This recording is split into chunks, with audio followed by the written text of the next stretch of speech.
স্বাস্থ্য খাতে টিআইবির রিপোর্ট অনুযায়ী 70% মানুষ কোনো না কোনোভাবে সরকারি সেবা নিতে গিয়ে তাদেরকে স্পিড মানি দিতে হয়েছে, ঘুষ দিতে হয় তাদেরকে। অর্থাৎ এই ঘুষ যা দেয় তার পরিমাণগুলো হিসেব করা হয়েছে সার্ভিস সেক্টরে। টিআইবি যা হিসাব করে তার চাইতে রিয়েল ডাটাটা হচ্ছে কয়েক গুণ বেশি। তারা বলেছে 10,000 কোটি টাকা এখানে শুধুমাত্র মানুষ সার্ভিস নিতে এসে সরকারি জায়গাগুলোতে ঘুষ দেয়, যেখানে মানুষের নিরাপত্তা থাকার কথা, যেখানে দুর্নীতি দমন করার জন্য একটা কমিশন করা হয়েছে, অ্যান্টি করাপশন কমিশন। মানে তথ্য বলে যে অ্যান্টি করাপশন কমিশনের যিনি প্রধান থাকেন তাকেও তো আবার তলব করা হয়, তার নামে মামলা ফাইলিং করা হয়। অ্যান্টি করাপশন কমিশনকে ধরার জন্য আবার অ্যান্টি করাপশন কমিশন, এটার মধ্যেও আবার করাপশন দূর হবে না জীবনে কমিশন গঠন করে। করাপশন দূর হয় মানুষের নৈতিকতাকে যদি তৈরি করা সম্ভব হয়, শিক্ষা কাঠামোকে যদি বদলানো যায়, আইনের প্রয়োগটা যদি সঠিকভাবে করা যায়, মানুষকে যদি মানুষ হিসেবে গড়ে তোলা যায়। আল্লাহ রাব্বুল আলামিন রাসূল করিম সাল্লাল্লাহু আলাইহি সাল্লামের কার্যক্রম যখন নবুয়াতের মাধ্যমে নির্দেশনা দেওয়া শুরু করেছিলেন, তখন রাসূল করিম সাল্লাল্লাহু আলাইহি সাল্লামকে কতগুলো কাজ আল্লাহ রাব্বুল আলামিন আবশ্যক করে দিয়েছিলেন। কোরআনে আল্লাহ বলছেন, হুয়াল্লাযী বাআসা ফিল উম্মিয়িনা রাসূলাম মিনহুম ইয়াতলু আলাইহিম আয়াতি ওয়া ইউযাক্কিহিম ওয়া ইউআল্লিমুহুমুল কিতাবা ওয়াল হিকমা। আল্লাহ রাব্বুল আলামিন বলছেন যে আমি আমার রাসূলকে প্রেরণ করেছি কয়েকটা কারণ, তার মধ্যে একটা হচ্ছে তিনি মানুষকে সতর্ক করবেন, তাদেরকে কিতাব শিক্ষা দিবেন, তাদেরকে প্রজ্ঞা শেখাবেন। আর এটা এই কারণেই শিখাবেন যে এর আগে এই কিতাব এবং প্রজ্ঞা না থাকার কারণে মানুষ জাহালতির মধ্যে নিমজ্জিত ছিল। রাসূল করিম সাল্লাল্লাহু আলাইহি সাল্লামের আগমনের পূর্বে কেন নবুয়তের এত বেশি প্রয়োজনীয়তা, এই সিচুয়েশনটা আল্লাহ রাব্বুল আলামিন ক্রিয়েট করেছিলেন এবং মানুষকে এটা বোঝানোর জন্য প্র্যাকটিক্যালি এই সিচুয়েশনগুলো এই পৃথিবীতে আল্লাহ রাব্বুল আলামিন দাঁড় করিয়েছিলেন। এটা এই কারণেই ছিল যে 550 বছর বা 500 বছরের অধিক সময় আইয়ামে জাহেলিয়াত ছিল, যেটাকে ঘোরতর অন্ধকারের যুগ বলে হয়। তো এই আইয়ামে জাহেলিয়াতের মূল স্পিরিটটা, জায়গাটা ছিল নারীর মর্যাদা সেখানে ছিল না। অর্থাৎ সেখানে নারীদেরকে পণ্য হিসেবে ব্যবহার করা হতো, পুরুষেরা তাদের মতো করে নারীদেরকে ব্যবহার করত তাদের যৌন লিপ্সা পূরণ করার জন্য। বহু বিবাহ প্রথা সেখানে চালু ছিল এবং নারীদের সামাজিক মর্যাদা, অর্থনৈতিক ক্ষেত্রে তাদের অংশগ্রহণ কোনো কিছুই তাদের ছিল না। তাদেরকে সেবা দাসী হিসেবে ব্যবহার করা হতো সমাজ ব্যবস্থায়। দাসদের অবস্থা ছিল আরও করুণ, তাদের কোনো মানবিক মর্যাদা ছিল না। দাসরা যে খাবার খেত সেগুলো হচ্ছে মনিবদের উচ্ছিষ্ট ফেলে দেয়া খাবারগুলোই হচ্ছে দাসরা গ্রহণ করতে হতো। এরপরে সেখানে হালাল কাজ যেগুলো এখন আমরা মনে করি এগুলোকে তারা হারাম মনে করত, আর আমরা যে কাজগুলোকে এখন বর্তমানে খারাপ মনে করি, হারাম মনে করি, সেই কাজগুলোকে তারা হালাল মনে করত। অর্থাৎ সুদ, ঘুষ, জেনা, ব্যভিচার, মানুষকে ঠকানো, সামান্য একটা উটের পানি খাওয়াকে কেন্দ্র করে 40 বছর ধরে দুই গোত্রের মধ্যে রক্তক্ষয়ী সংঘর্ষ ঘটা, নিজেদের মধ্যে সামান্য কথায় কাটাকাটি হলেই একে অপরকে হত্যা করা, এই জাতীয় কর্মকাণ্ডের মধ্য দিয়ে একটা মাৎসন্যায় অধ্যায় ছিল তৎকালীন সময়। মানুষের কাছে কোনো কেতাব ছিল না, সেন্ট্রাল কমান্ড ছিল না, যার ফলশ্রুতিতে যে যার মতো করেই তাদের কার্যক্রমগুলো তারা পরিচালনা করত। নিজেরা নিজেদেরকে সার্ভাইভ করার জন্য, টিকে থাকার জন্য অস্ত্র তৈরি করত, এই অস্ত্র ব্যবহার করত আবার আর একটা গোত্রের উপর। এভাবে করে সমাজ ব্যবস্থা পরিচালিত হতো, যেটাকে খুব অন্ধকারচ্ছন্ন একটা যুগ হিসেবে আখ্যায়িত করা হয়েছে। এরপরে রাসূল করিম সাল্লাল্লাহু আলাইহি সাল্লামের আগমনের পরে যখন তার উপরে নবুয়াত অবতীর্ণ হওয়া শুরু হলো, এই ঘোরতর অন্ধকার থেকে মানুষকে বের করে নিয়ে আসার জন্য আল্লাহ কোরআন শরীফের ভিতরে বলছেন, লিতুখরিজান নাসা মিনাজ জুলুমাতি ইলান নূর, যাতে মানুষদেরকে ঘোরতর তমানিসার অন্ধকার থেকে বের করে আলোর দিকে নিয়ে আসা যায়। অর্থাৎ ওইটা ছিল জাহলত, আর এখন মানুষদেরকে আলোর দিকে নিয়ে আসা হচ্ছে। সেখানে নারীর অধিকার প্রতিষ্ঠিত হয়েছে, দাসদের অধিকার প্রতিষ্ঠিত হয়েছে, সমাজে মানুষ তার আত্মমর্যাদা ফিরে পেয়েছে। জুলুমবাজ যারা ছিল তাদের এগেইনস্টে মানুষদেরকে সংঘবদ্ধ করা গিয়েছে, মাজলুমরা তারা তাদের অধিকার ফিরে পেয়েছে। অর্থাৎ যে সকল জায়গাগুলোতে সমাজ ব্যবস্থায় একটা ধস নেমেছিল, রাসূল করিম সাল্লাল্লাহু আলাইহি সাল্লাম কেতাবের মাধ্যমে মানুষদেরকে সভ্যতা শিখিয়েছেন, মানুষদেরকে সমাজ ব্যবস্থার অর্থনীতি কিভাবে পরিচালিত হবে, কালচারাল সিস্টেমটা কিভাবে পরিচালিত হবে, এই দিক নির্দেশনা কোরআনের মাধ্যমে আল্লাহ রাব্বুল আলামিন দিয়ে দিয়েছেন। এখন মূল কথাটা হচ্ছে, কোরআনে যে নির্দেশনাগুলো দেয়া হয়েছে এটাকে complete and comprehensive code of life বলা হয়েছে। জীবনের সবচেয়ে উৎকৃষ্ট একটা জীবন বিধান মানুষের জন্য। এটা একটা ধর্ম না, ইসলামকে সো কল্ড রিলিজিয়ান বলা হয় না, এটাকে বলা হয় একটা ধর্ম মানে জীবন ব্যবস্থা, complete and comprehensive code of life, অর্থাৎ একটা মানুষের জীবনের জন্ম থেকে মৃত্যু পর্যন্ত এবং মৃত্যুর পরে তার কি হবে, ব্যবহারিক জীবন, অর্থনৈতিক জীবন, কালচারাল জীবন, সব কিছু এই কোরআনের মধ্যে বর্ণনা করা হয়েছে। এবং এটাকে আল্লাহ রাব্বুল আলামিন একটা পরিপূর্ণ জীবন বিধান হিসেবে ঘোষণা করেছেন, আল ইয়াউমা আকমালতু লাকুম দীনাকুম ওয়া আতমামতু আলাইকুম নি'মাতি ওয়া রাদিতু লাকুমুল ইসলাম দীনান। এবং এই দিন যে অর্জন করতে পারে, দিনের জ্ঞান যে অর্জন করতে পারে, সেই হচ্ছে শ্রেষ্ঠ ব্যক্তি, যেটা রাসূল করিম সাল্লাল্লাহু আলাইহি ওয়াসাল্লাম বারবার উৎসাহিত করেছেন। এবং রাসূলকেও আল্লাহ রাব্বুল আলামিন একজন শিক্ষক হিসেবে পাঠিয়েছিলেন। আল্লাহ রাসূল নিজেও বলতেন, ইন্নী বুইসতু মুআল্লিমান, আমি প্রেরিত হয়েছি একজন মুআল্লিম হিসেবে, তোমাদেরকে দিন শিক্ষা দেওয়ার জন্য। এবং রাসূল যখন মক্কায় গোপনে দাওয়াতি কাজ করতেন, প্রকাশ্যে দাওয়াতি কাজ করতে পারতেন না, ঈমান আনার কারণে মানুষদের উপরে প্রচণ্ড রকমের জুলুম নির্যাতনের শিকার করা হতো, এই সময়ও আল্লাহ রাসূল মক্কার ওই কঠিন মুহূর্তেও আকরামা রাদিয়াল্লাহু তাআলা আনহুর গৃহ, যেটা মক্কা থেকে লোকালয় থেকে একটু দূরে, সেইখানে গিয়ে পাহাড়ের উপরে রাসূল করিম সাল্লাল্লাহু আলাইহি ওয়াসাল্লাম সেই ঘরে বসে সাহাবীদেরকে রাতের বেলায় কিতাব শিক্ষা দিতেন, সভ্যতা, ভদ্রতা, দিন কিভাবে নিজের জীবনে আমল করবে সেই বিষয়গুলো, তাওহীদ, রিসালাত, আখিরাত, এই বাণীগুলো তিনি শিখাতেন। এটা রাসূলের একটা ডিউটি ছিল। এবং কোরআন শরীফে আল্লাহ রাব্বুল আলামিন মানুষদেরকে প্রথমত এই আয়াতগুলো নাজিল করেই তাদেরকে বলেছেন, তোমরা যদি সভ্য হতে চাও তাহলে ইকরা, পড়ো, তোমরা নিজেদের পড়ার মধ্যে নিয়ে আসো। এই পাঠ যখন মানুষের থেকে চলে যায়, অর্থাৎ জ্ঞান অর্জন থেকে যখন মানুষ দূরে সরে যায়, তখন মানুষ, তার মধ্যে একটা মানুষের ভিতরে একটা পশুত্ব থাকে, এই পশুত্ব মানুষের মধ্যে জাগ্রত হয়ে যায়, যার ফলশ্রুতিতে সে হিতাহিত জ্ঞান হারিয়ে ফেলে।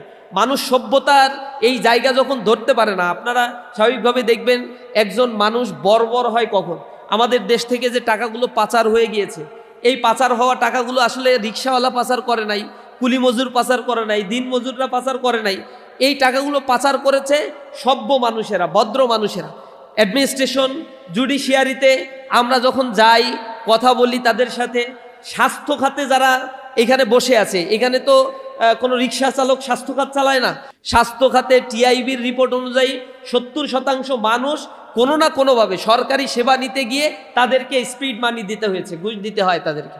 অর্থাৎ এই ঘুষ যা দেয় তার পরিমাণগুলো হিসেব করা হয়েছে সার্ভিস সেক্টরে, টিআইবি যা হিসাব করে তার চাইতে রিয়েল ডাটাটা হচ্ছে কয়েক গুণ বেশি। তারা বলেছে 10,000 কোটি টাকা এখানে শুধুমাত্র মানুষ সার্ভিস নিতে এসে সরকারি জায়গাগুলোতে ঘুষ দেয়, যেখানে মানুষের নিরাপত্তা থাকার কথা, যেখানে দুর্নীতি দমন করার জন্য একটা কমিশন করা হয়েছে, অ্যান্টি করাপশন কমিশন। মানে তথ্য বলে যে অ্যান্টি করাপশন কমিশনের যিনি প্রধান থাকেন তাকেও তো আবার তলব করা হয়, তার নামে মামলা ফাইলিং করা হয়। অ্যান্টি করাপশন কমিশনকে ধরার জন্য আবার অ্যান্টি করাপশন কমিশন, এটার মধ্যেও আবার করাপশন দূর হবে না জীবনে কমিশন গঠন করে। করাপশন দূর হয় মানুষের নৈতিকতাকে যদি তৈরি করা সম্ভব হয়, শিক্ষা কাঠামোকে যদি বদলানো যায়, আইনের প্রয়োগটা যদি সঠিকভাবে করা যায়, মানুষকে যদি মানুষ হিসেবে গড়ে তোলা যায়। যেটা ইসলাম আগমনের পরে মানুষদেরকে যেই দ্বীনি শিক্ষাগুলো, মোরাল এডুকেশনগুলো, কল্যাণকামিতা শেখানো হয়েছে, সেই কল্যাণকামিতা যখন মানুষের থেকে দূরে সরে যায়, তখন মানুষ এই বর্বর জাতিতে পরিণত হয়। এ কারণে রাসূল করিম সাল্লাল্লাহু আলাইহি ওয়াসাল্লাম বলেছেন যে খালি ইবাদত করলে কাজ হবে না। ইবাদত করে একজন মানুষ দাড়ি রাখে, টুপি পরে, বড় মস্ত বড় জুব্বা পরে আসে, এরকম মানুষের মধ্যেও তো আমরা দেখেছি ঘুষ খায়। আবার অনেক মানুষকে এরকম দেখেছি যার দাড়ি নাই, টুপি নাই, দাড়ি আছে, এরকম মানুষের মধ্যেও আমরা কিছু কিছু ক্ষেত্রে দেখেছি যে না, তিনি ঘুষকে অপছন্দ করেন, ঘৃণা করেন, মানে প্রচণ্ড রকম। এটা দাড়ি টুপির সাথে সম্পর্কিত কোনো বিষয় না। রাসূল করিম সাল্লাল্লাহু আলাইহি ওয়াসাল্লাম বলেছেন, আত্তাকওয়াউ হাহুনা, তাকওয়া হচ্ছে অন্তরের বিষয়। অনেক লেবাসধারী মানুষগুলোকে আমরা দেখেছি যারা তাদের জীবনে স্বচ্ছতা অবলম্বন করতে পারে না। এই মানুষগুলো তাদের জীবনের যে কাঙ্ক্ষিত জিনিস, যে এলেমটা, এই এলেম অর্জন করে এবং তা প্র্যাকটিক্যালি লাইফে বাস্তবায়ন করতে পারে না। হয় অনেক কার্যক্রম করে, অনেক নামাজ পড়তেছে, সকালবেলা থেকে শুরু করে নামাজ, ফজর, সুবহানাল্লাহ, আলহামদুলিল্লাহ পড়েই হচ্ছে ঘুষ নেওয়া শুরু করে। এরকম মানুষ তো আছে যে এগুলা বলে এগুলো জরিমানা। যখন রাস্তায় হচ্ছে পুলিশ ধরার পরে বলতেছে মামলা না দিয়ে বলে যে মামলা তো অনেক টাকা, আপনি যদি অল্প কিছু জরিমানা দেন। ঘুষ বলে না, ঘুষ বলতে লজ্জা লাগে, এটা হচ্ছে অন্যায় একটা কাজ, তা জানে, খাবে জিনিসটা একই, কিন্তু বলে হচ্ছে যে আমরা একটু জরিমানা নিচ্ছি, আপনি একটু জরিমানা দেন। জরিমানা কার তহবিলে যাবে? ওনার পকেটে, ওনার তহবিলে এটা জমা হবে। এইটা হচ্ছে তাদের নীতি নৈতিকতার অবস্থা। এজন্য আল্লাহ রাসূল বলেছেন, ফাদলুল আলিমি আলাল আবদি কাফাদলি আলা আদনাকুম, ফাদলিল আলিমি আলাল আবিদি, আবেদের উপরে আলেমের মর্যাদা আল্লাহ রাসূল বলছেন। কেমন আল্লাহ রাসূল বলছেন সাহাবীদেরকে, কাফাদলি আলা আদনাকুম, যেমনিভাবে তোমাদের উপরে আমার মর্যাদা, অর্থাৎ রাসূলের মর্যাদা সাহাবীদের উপরে কেমন ছিল, এটা আকাশ পাতাল একটা তফাৎ।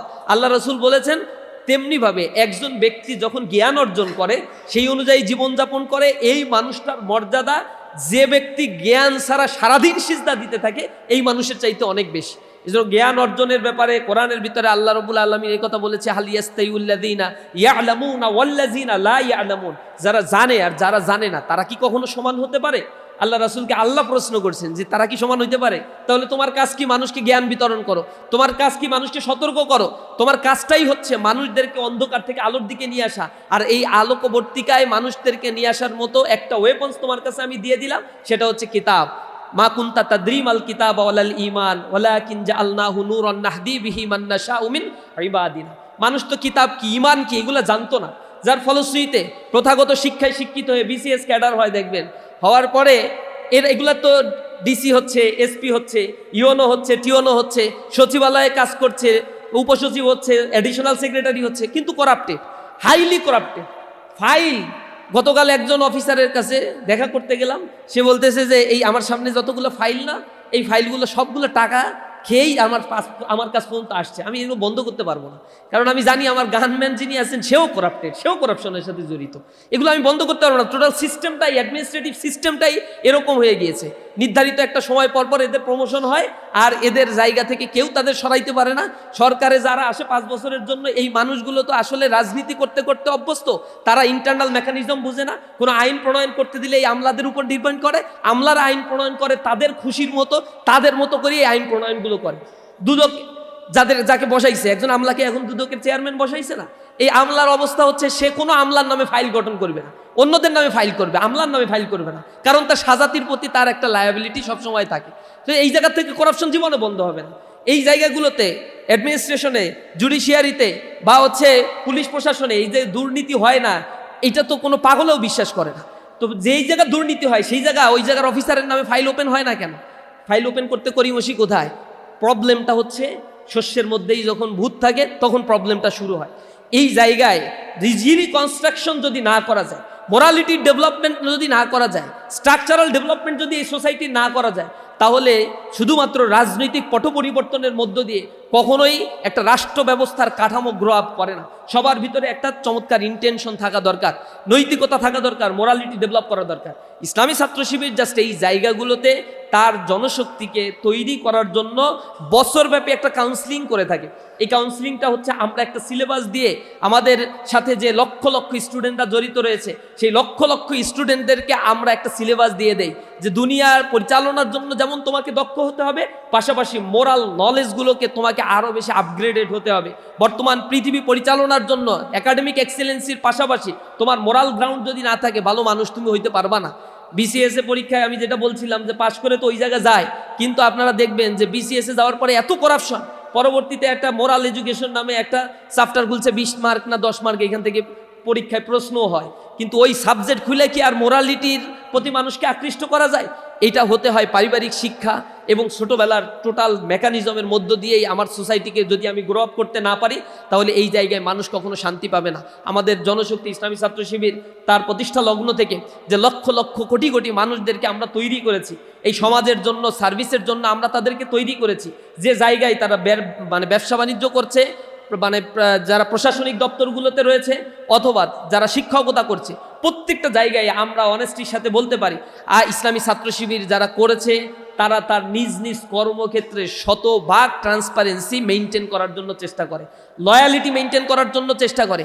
এই মানুষগুলো নিজেদের জায়গা থেকে যেমন একটা পরিবর্তনের চিন্তা করে, নিজেকেও সেই পরিবর্তনের উপযোগী করে তারা গড়ে তোলার চেষ্টা করে। এই একমাত্র কারণ হচ্ছে ইসলামী ছাত্র শিবির তার এই কার্যসূচিগুলো। এই যে আজকে পুরস্কার বিতরণী অনুষ্ঠান এখানে হচ্ছে, কিন্তু এই কার্যক্রম চলেছে আমাদের জানুয়ারি মাস থেকে একেবারেই টানা নভেম্বর মাস পর্যন্ত। একটা সিলেবাসের আওতায় নিয়মিত পরীক্ষা নেওয়া, রিভিউ করা, পাঠচক্রের আয়োজন করে তাদেরকে আমরা এই সমাজের জন্য গড়ে তোলার জন্য ইসলামী ছাত্র শিবির চেষ্টা করে। আমরা আশা করি যারা এখানে সারা বাংলাদেশের মধ্যে সবার ভিতরে অনলাইনে আমরা এই পরীক্ষাগুলো নিয়ে থাকি, নিজস্ব সফটওয়্যার সিস্টেমে, তার মধ্য দিয়ে এই লক্ষ লক্ষ ভাইদের মধ্য দিয়ে যারা বাছাই হয়ে এখানে এসেছেন, দে আর সো মাচ ট্যালেন্টেড। আমরা ইসলামী ছাত্র শিবির কেন্দ্রীয় সংগঠনের পক্ষ থেকে তাদের প্রতি আন্তরিক মোবারকবাদ, অভিনন্দন জানাই। আমরা আশা করি তারা এই জ্ঞানের চর্চা বজায় রাখবে, জাতির জন্য, এই সমাজের জন্য তাদের এই জ্ঞানগুলো কাজে লাগবে। যেই জ্ঞানের কথা আল্লাহ রাসূল বলেছেন বারবার, আল্লাহুম্মা ইন্নী আসআলুকা ইলমান নাফিয়া ওয়া রিজকান তাইয়্যিবা ওয়া আমালান মুতাকাব্বালা। ইলমান নাফিয়া, এই উপকারী জ্ঞানের কথা আল্লাহ রাসূল আল্লাহর কাছে সবসময় নামাজের পরে দোয়া করতেন, আল্লাহ আমাকে উপকারী জ্ঞান দাও।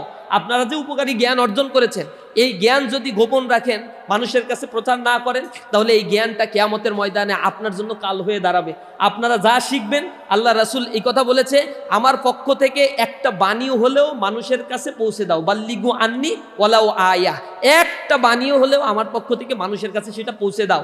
আমরাও সেই দায়িত্ব নিয়ে সমাজের প্রতিটা মানুষের কাছে ইসলামের সুমহান আদর্শ, সমাজকে রিফরমেশন করা, কল্যাণকামী একটা রাষ্ট্র গঠন করার জন্য সর্বোচ্চটুকু দিয়ে আমাদের জ্ঞানকে মানবতার কল্যাণে কাজে লাগাবো। আল্লাহ রাব্বুল আলামিন আমাদেরকে কবুল করুন। আজকের এই প্রোগ্রামের মধ্য দিয়ে আমরা সেই আহ্বান রেখে আমার কথা শেষ করছি। আসসালামু আলাইকুম ওয়া রাহমাতুল্লাহি ওয়া বারাকাতুহু।